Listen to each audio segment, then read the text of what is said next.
Hello everyone and welcome to Phantasy Star, the first in a series of Sega developed role-playing games for the Master System, Mega Drive/Genesis, and later on also the Dreamcast and even the PC.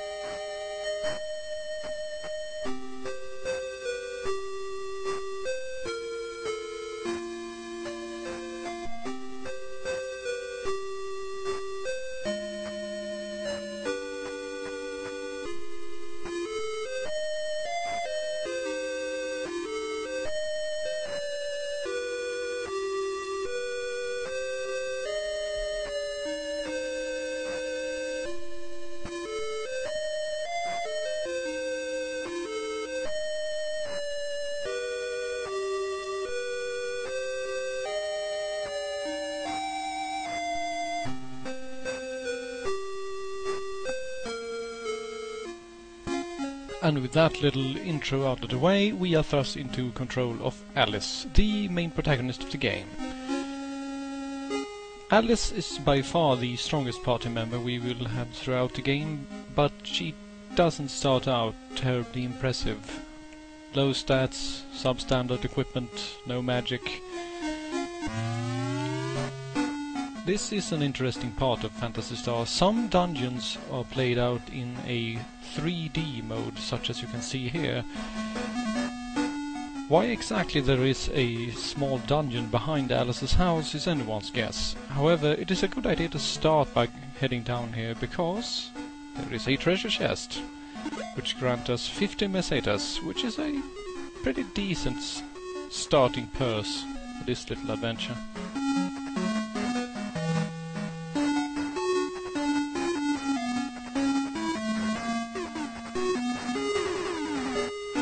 Further exploring leads us to a dead end, with no sign of any exits. Bringing up the menu allows us to use the search command. However, in this particular place there doesn't seem to be anything hidden.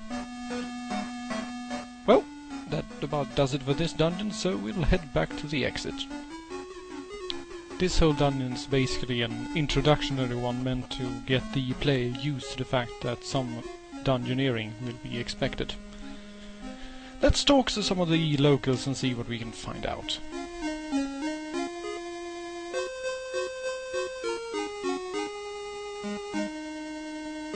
A good tip. What he mentions here is that some dungeons will be almost pitch dark, which requires the need of a flash item.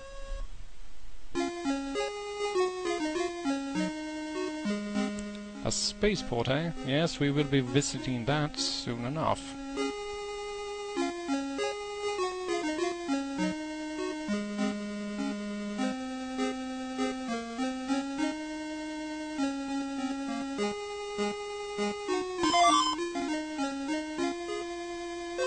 This friendly man gives us a pot that used to belong to our now dead and departed brother. What is the use of the pot? Well, we'll see about that.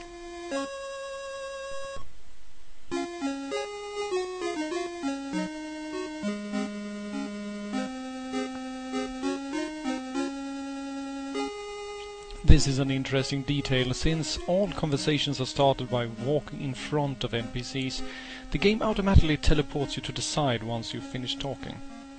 Do I know about the star system of Algorithms of the planets? No, I don't. So please, do go ahead and tell me. Right. Grass planet, sand planet, ice planet. Got it.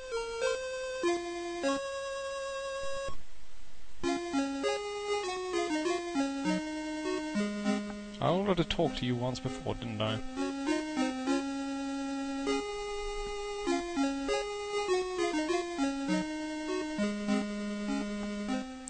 That would explain the soldiers with halberds standing watch.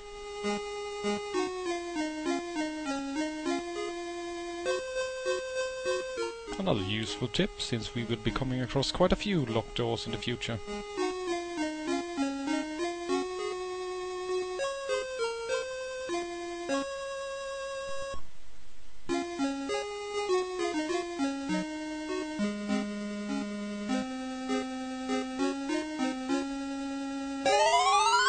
Suelo is basically our only real friend in this game. She will allow us to rest at her house for free, restoring all of our hit points and magic points. The church is home to some sort of necromancer cult with the ability to resurrect the dead. Wait a minute. Isn't the entire point that I'm going on this adventure to largely avenge my dead brother, whose corpse is literally lying in the street just a block away from the church with the ability to resurrect people?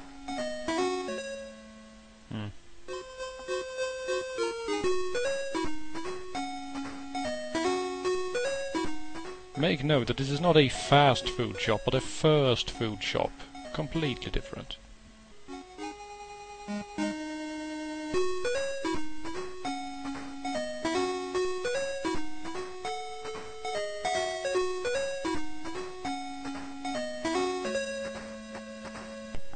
I decide not to invest in a new shield quite yet.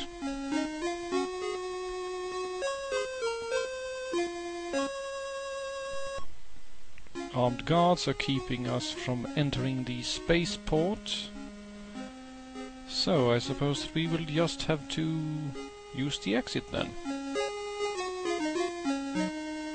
And this is our first look at the world map. And what's down here?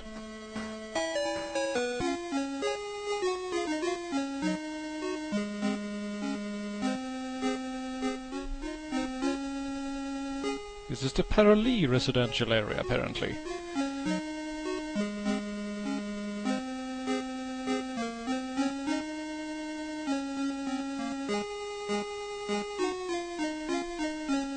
And here is a hospital, a completely useless place, honestly, since they demand payment for what Suelo does for free.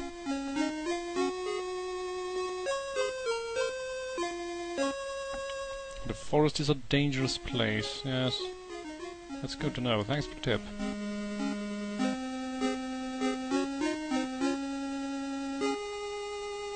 Medusa has been reborn, oh dear.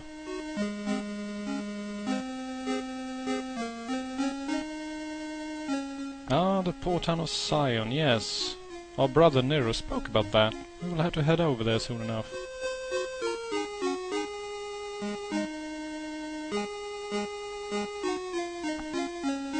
Well, that about does it for Paralee, so let's head back to the world map.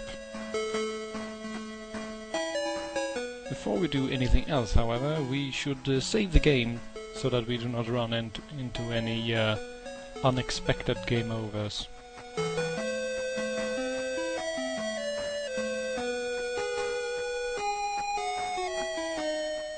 There we go. Let's head into this forest and see just how dangerous it is. Let's search a bit and see if we can find anything. No. Apparently not.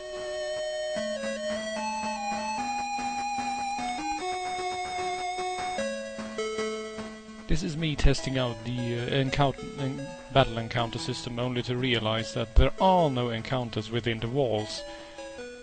A good thing to know. Right, heading out to the forest, and we meet our first opponent, an owl bear. That's not an owl or a bear. And good lord, the owl bear halves our hit points, and we flee for our lives. Right, got off to a bit of a tough start there, so let's see if we can find anything smaller, like this swarm, for example.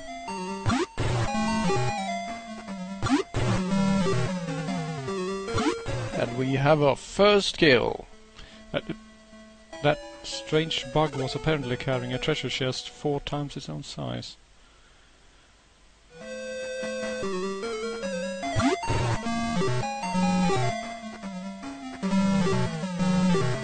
This is just about as interesting as it looks.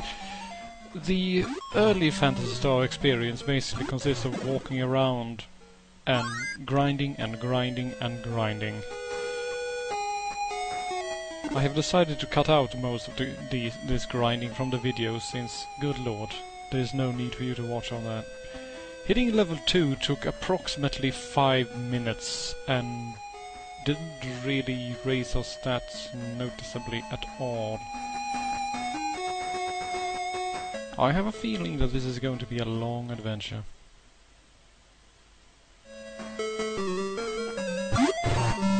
More swarms.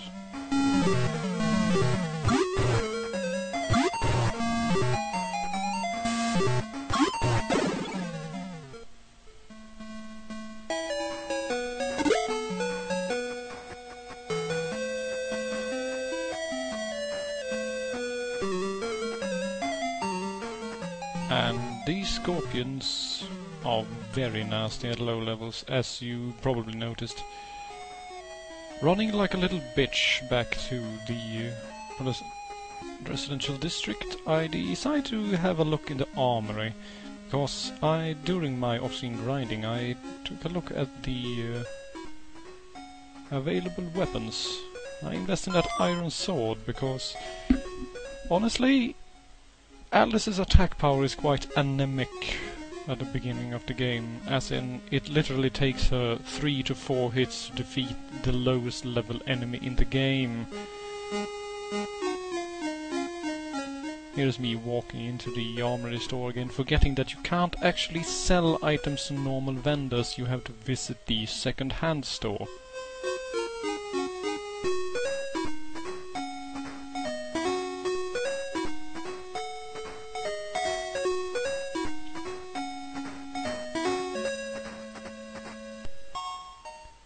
With our new sword in hand, we can return to, well, killing things.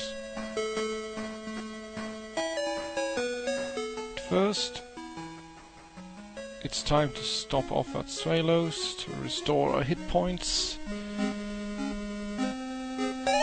And then head on home to enjoy a good night's sleep. We will be seeing more of Phantasy Star very soon.